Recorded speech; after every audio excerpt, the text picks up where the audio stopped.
Ganito po mag-withdraw ng mga kinita natin sa TikTok. Punta lang kayo sa earnings. Click withdraw balance. I-click ang change sa gilid. Mamili kayo kung auto withdrawal or manual.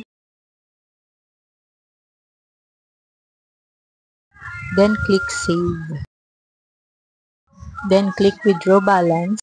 Then i-click nyo yung amount na i-withdraw nyo or click withdraw all sa side.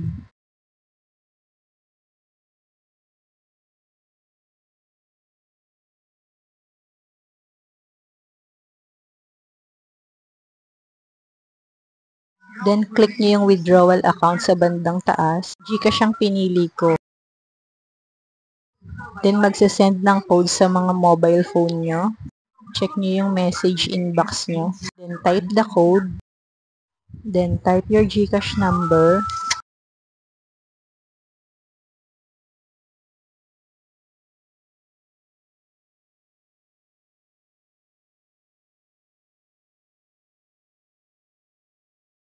Then click submit.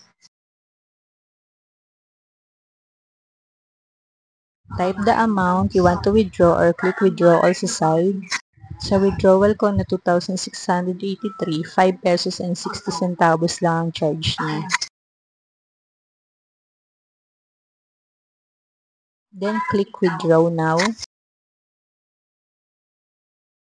Then click confirm to withdraw.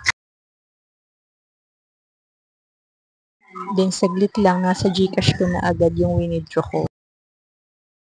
At zero na ang balance sa TikTok ko.